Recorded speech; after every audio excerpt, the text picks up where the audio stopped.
আমাদের 6 মাস কোনো অন্নপূর্ণা ভাণ্ডার চাই না, আমাদের 6 মাস কোনো ডিএ চাই না, আমাদের 6 মাস কোনো 1 লক্ষ চাকরি চাই না, আমাদের 6 মাস যুবসাথী চাই না, আমাদের 6 মাস কোনো রকম কোনো ভাতা চাই না। আগে আমাদের এই 6 মাসে এই জাতীয় লোককে, এই জাতীয় কীটাণুকে টাইট করে এদের নিজেদের রাস্তায় ফিরিয়ে আনতে আমি মুখ্যমন্ত্রীর কাছে রিকোয়েস্ট করছি।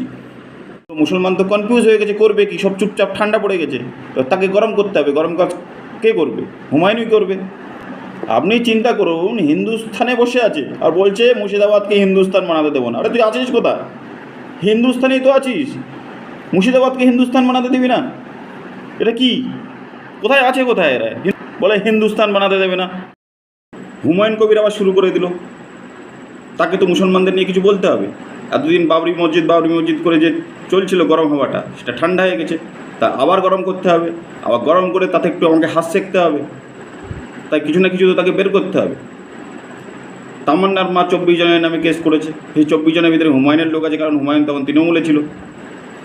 হুমায়ুন বলছে বম তো ছুড়েছিল মাত্র 2 জন, 24 জনের নামে কেন কেস করেছে? তাছাড়া পশ্চিমবঙ্গের বিধানসভা ইলেকশানে 2টি লোকের ইলেকশানে অনেকটা মিল আছে, একটা শুভেন্দু অধিকারী, একটা হুমায়ুন কবির। 2 জন 2 জায়গা থেকে ইলেকশন লড়েছে আর 2 জায়গাতেই জিতেছে। হুমায়ুন কবির নাওদা আর রেজিনগর থেকে বিপুল ভোটে জিতেছে, শুভেন্দু অধিকারী নন্দীগ্রাম আর ভবানীপুর থেকে জিতেছে। একজন তো মুখ্যমন্ত্রী হয়ে গেছে, আর একজন কিছুই হয়নি, কিন্তু তিনি মুর্শিদাবাদে নিজেকে, মুর্শিদাবাদ তার একটা রাজ্য মনে করে আলাদা করে, মুর্শিদাবাদের মুসলমানদের মাসিয়া মনে করেছে। এক তো নওশাদ সিদ্দিকী, ও নিজেকে মাসিয়া মনে করে। এখন দুজনের ভিতরে কম্পিটিশন হচ্ছে, কে মুসলমানদের মাসিয়া হবে। মুসলমানদের মাসিয়া হওয়ার কম্পিটিশন হচ্ছে, দেখা যাক লাস্টে কী হয়। ইউসিসি আসছে, ইউনিফর্ম সিভিল কোড, দুজনের ভিতরে টর্চ করতে হবে কে মাসিয়া হবে, নওশাদ সিদ্দিকী হবে না হুমায়ুন কবির হবে। তবে নওশাদ সিদ্দিকী হুমায়ুন কবিরের কাছে টিকবে না। হুমায়ুন কবিরের একটা কোয়ালিটি আছে, কি বলে, বলছে বহরমপুর জেলায় কজনকে ঢোকাবে? বহরমপুর জেলার ক্যাপাসিটি 2700 কি 2800 হবে। আমরা লাখ লাখ মুসলমান জেলে যাওয়ার জন্য রেডি আছি। তাহলে চিন্তা করুন, সব দেখে নিয়েছি। ভাগীরথী আমি করে দেখে নিয়েছি, ভাগীরথীতে ফেলে দিয়েছিলাম, কিছু হয়নি। বিজেপিতেও আমি গিয়েছিলাম, বিজেপিও দেখে এনেছি, তো আমাকে কেউ কিছু করতে পারবে না। তোমাদের সব আমি ক্লিয়ার করে দেবো। ওর একটা কারণ আছে।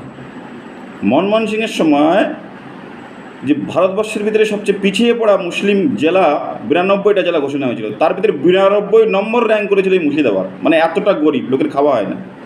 তো কমসে কম তো ওই মুর্শিদাবাদের গরিব মুসলমানদের কথা তো ভেবেছে, জেলে কমসে কম ভাত টাত তো খেতে পারবে, খাওয়াটা হবে। তো এই জিনিসটা তো ভেবেছে কমসে কম, এই জন্য ওর প্লাস পয়েন্ট আছে।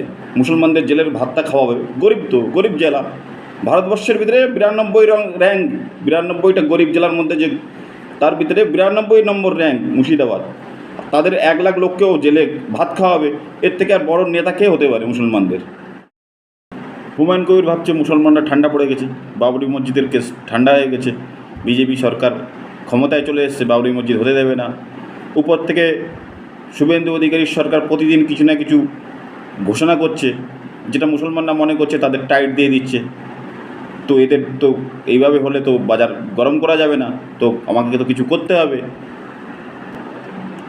মসজিদে মাইক বাজা বন্ধ, রাস্তায় নামাজ পড়া বন্ধ, মহরমের অস্ত্র নিয়ে মিছিল করা বন্ধ।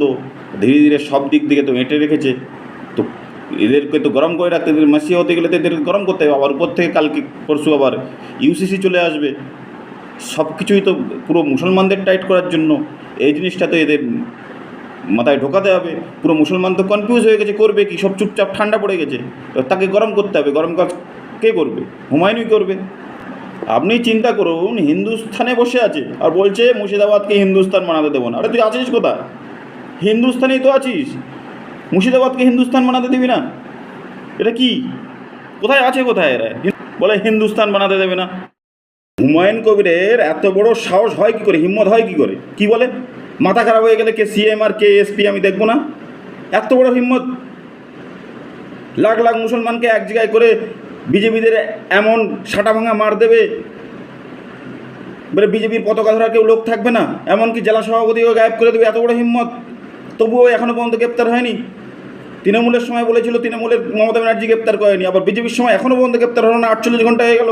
তার মানে কি বোঝা চাইছে যে বিজেপি এই ডায়লগটা ওকে দিয়ে বলাচ্ছে? আমি শুভেন্দু অধিকারী মাননীয় মুখ্যমন্ত্রীর কাছে এই অনুরোধ করব, আমাদের 6 মাস কোনো অন্নপূর্ণা ভাণ্ডার চাই না, আমাদের 6 মাস কোনো ডিএ চাই না, আমাদের 6 মাস কোনো 1 লক্ষ চাকরি চাই না, আমাদের 6 মাস যুবসাথী চাই না, আমাদের 6 মাস কোনো রকম কোনো ভাতা চাই না। আগে আমাদের এই 6 মাসে এই জাতীয় লোককে, এই জাতীয় কীটাণুকে টাইট করে এদের নিজেদের রাস্তায় ফিরিয়ে আনতে আমি মুখ্যমন্ত্রীর কাছে রিকোয়েস্ট করছি।